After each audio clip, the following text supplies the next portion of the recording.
Bueno, labur-labur momentu honetan bizi dugun eta aurreko orduetan izan dugun egoeraren berri emango dizuet, arloz arlo. Eta, bueno, neuri dagokidan arlotik hasiko naiz, segurtasunaren arlotik. Aipatu nahiko nuke lehenengo eta behin, SOS deiak zentroan izan diren deien berria. Datu bat emango dizuet, atzo, 12:00 eta gaueko 10:00 arte, ia 3.500 dei sartu ziren SOS deiaken. Normalean, holako egun batean izaten direnak halako 2.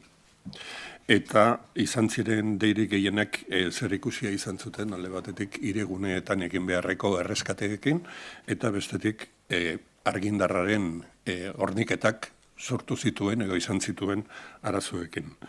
Bestela, segurtasunari dagokionez, bai gaua eta bai goizaldea normaltasun osoz joan dira, edozein astelenetan bezala. Energiari dagokionez, goizaldean berreskuratu da energiaren horniduraren 100%. Badira, arazo txiki batzuk, auzo txiki batzuetan, lurralde ezberdinetan, baina esan daiteke 100% berreskuratu dela hornidura. Eta eskerronik beroena adierazi nahi diegu, batez ere kasu honetan, enpresa ezberdinetan eta konpainia ezberdinetan gauean zehar lan egin duten persona guztiei, haien lanari esker izan delako posible normaltasun hau berreskuratzea. Eta baita ere, eta horrela adierazi nahi izan du Mikel Jauregi sailburuak, beharrezko ikusten da zer gertatu den aztertzea, zer gertatu den ikertzea, horrekaririk ez dagoelako honen moduko gauza baten modukorik. Industriari dagokionez, eraginik nabarmenena elektroindarraren menpe edo hoiei lotuta lan egiten duten enpresetan izan da, industrietan izan da, eta pizkana normaltasunera itzultzen ari dira, industria enpresa hauek, alde batetik beraien segurtasun protokoloak eta aztertuz eta eguneratuz. Kasu askotan itzali egin behar izan dira, produkzio eta kudeaketa eta ekoizpen prozedurak berriz ere martxan jartzeko, eta enpresari gehienetan ere, gainontzeko erakundeetan egin beharko dugun bezala, egoeraren azterketa egiten ari dira, prozesuak behar bezala eguneratzeko. Hezkuntzari dagokionez, atzo adierazi genuen bezala, normaltasunerako deia egin genuen, eta gaur gure hezkuntza sistemako ikastetxe guztiak normaltasunez zabaldu dira, baina ez bakarrik zabaldu, helburua zen, egun normal bat izatea eta eman beharreko ikasgai eta eduki guztiak ematea modu normal batean eta horrela izan da. Hezkuntzaren kasuan ere, bai planteatzen da, dauden ordezko energia sistemen berrikusketa bat, etenak izan ziren tokietan, hurrengo batean horrelakori gertatuko balitz hoiek ekiditeko. Hezkuntzarekin zuzenean zer ikusirik ez du, baina iruditzen zait egoeraren adierazgarri egoki bat izan daitekela, gaurko deituta zeuden aberen partetik online azterketak eta normaltasunez egiten ari dira. Ez dakit gero izango den reklamazioaren bat edo zeraren bat, baina oraingoz behintzat normaltasunez egiten dira azterketa horiek. Osasun arloari dagokionez, gure eritetxe nagusiak eta osasun zentruak normaltasunez lan egiten ari dira. Atzo eten behar izan ziren ebakuntza batzuk egunez aldatu behar izan dira eta horiek berriro adjudikatzen ari dira. Eta gaurko deituta eta prentsatuta zeuden zita guztiak indarrean daude. Gauza bera esan daiteke, ambulantzien funtzionamentuari buruz edo etxeetara arnasa hartzen laguntzeko behar diren hornidurei dagokionez. Edozein kasutan, Osakidetzak erabaki du gaurko egunez kontingentzia plana indarrean mantentzea bada ez bada. Garraia hori dagokionez, gero eta normaltasun osotik gero eta hurbilago daude. Euskotrenek bere zerbitzu guztiak berreskuratu ditu eta baita ere eguna normaltasunez hasi dute Bilbon metroak, Donostia aldean topoak eta Bilbo eta Gasteizen tranbiek. Eta goizeko lehen orduetatik modu progresibo batean normaltasunera itzultzen ari dira hiriguneetako eta gertutasuneko tren zerbitzuak. Jakina, Garraioaren egoera honek kezka sortzen dugu, gure gizarteak mugikortasun iraunkorraren eta sostenigarriaren aldeko apustu bat egin du, eta sistema hau argi indarrari oso lotuta dago, eta argi indarraren horniketa egoki baten menpe dago, eta ikusi da honek ere badituela ahultasun batzuk, eta horrek seguruenek azterketa bat eskatuko du. Bai, aipatu nahi dut, atzo labian bertan Maria Barratxena sailburuak aurreratu zuen, eta gaur konfirmatu du gobernu batzordean, gasoil erosketa berezi bat egingo dela erakunde guztietarako, ikusi delako dauden redundantzia sistema horiek beharrezkoak direla, eta horiek behar bezala preste edukitzeko ondo hornituta egon behar dute erregaiz. Labur-labur, mezu batzuk bukatu aurretik. Atzo, behin baino gehiagotan hitz egin genuen, erdiegiez, gezur erdiez eta buloi buruz. Eta gaur berriro egin nahi dut gogoeta bat horri buruz. Deia egiten dugu, alik eta modurik zehatzenean, informazio zehatzetara eta argietara jotzeko, ikusi dugulako badirela hainbat albiste itxurako afirmazio gertatutakoarekin bat ez datozenak, batez ere zer gertatu den ez dakigulako. Da honek bi arrisku ditu. Batak du zer ikusia erakundeen legitimitatearekin eta horren zaintzarekin. Gezur hauek auzitan jarri ditzakete gauza asko eta arriskutsuak dira konbibentzia demokratikorako, baina ez hori bakarrik. Personen ongizatearen zatere arriskutsuak dira.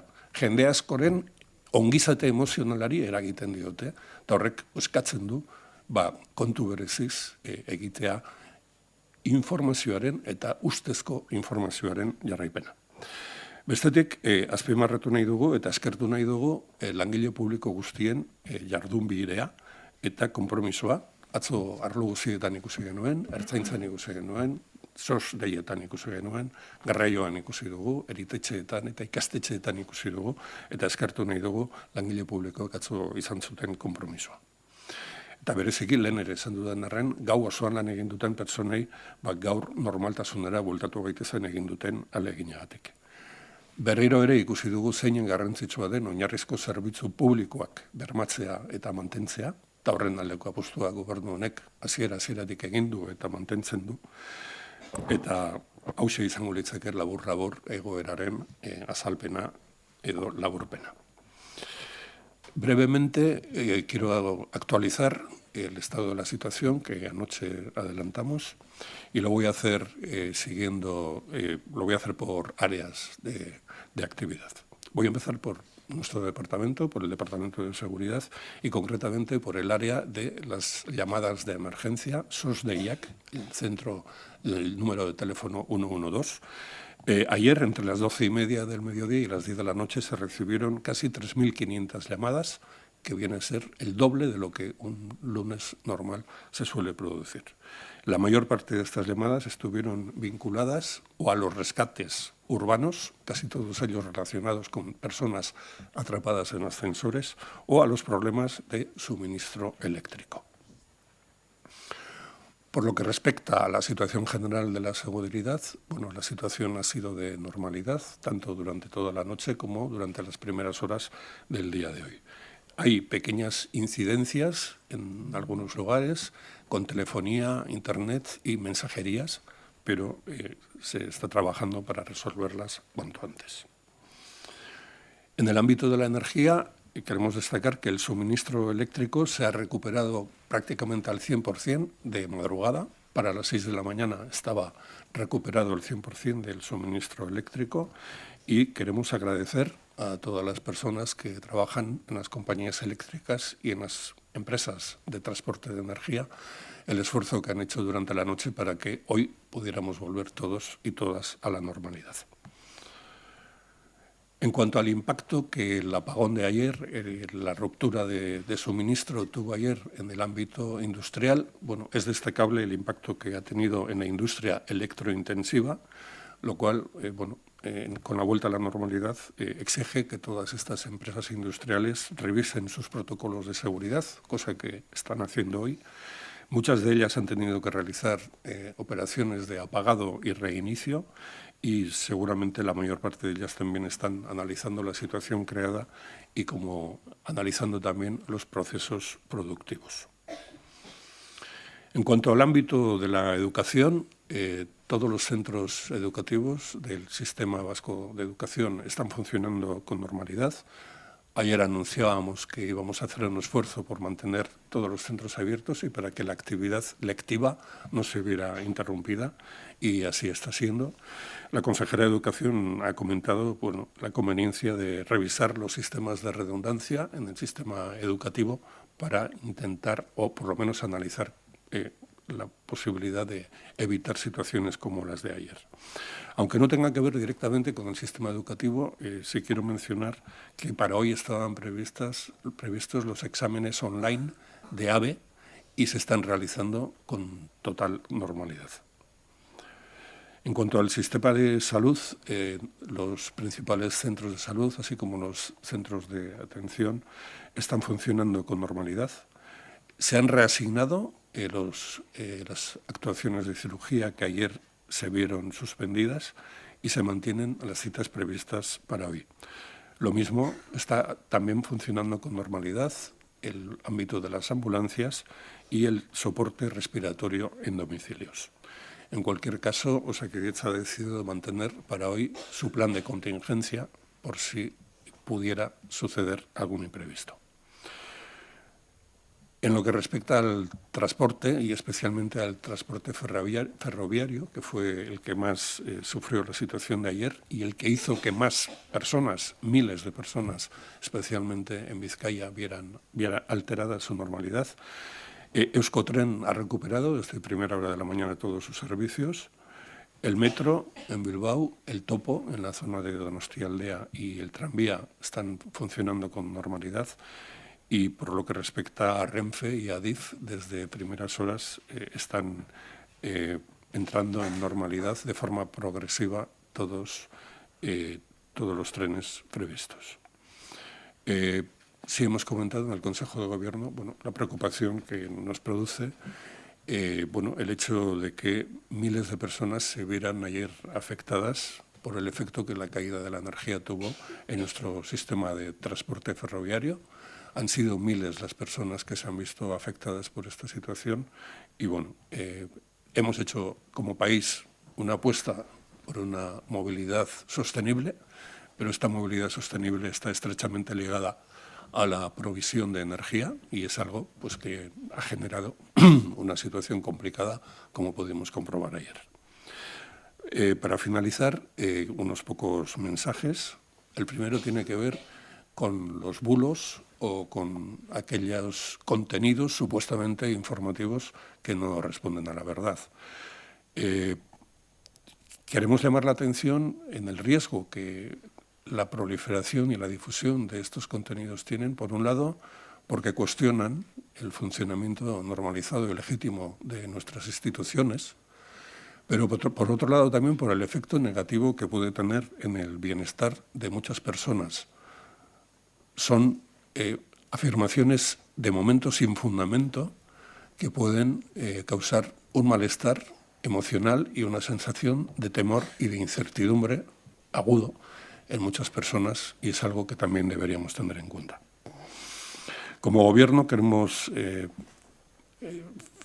agradecer el compromiso de todos y todas las trabajadoras públicas que ayer demostraron con su dedicación el compromiso que tienen con el mantenimiento de los servicios públicos. Destacamos también la necesidad de que los servicios públicos vascos funcionen con normalidad y con calidad, como en su mayor parte lo hicieron ayer. Es una apuesta de este Gobierno y es una apuesta que mantenemos para el futuro. Y quiero mencionar también un anuncio que ayer hizo la consejera Ubarretxena en la reunión del LABI, que hoy ha reiterado en el Consejo de Gobierno, para asegurar la adquisición del gasoil que necesitamos para que todos los sistemas de generación eléctrica, sistemas que son redundantes, funcionen con normalidad. Ayer se vio que tras la caída de muchos sistemas eléctricos, el buen funcionamiento y la existencia de estos sistemas de generación redundantes permitieron mantener muchos servicios públicos.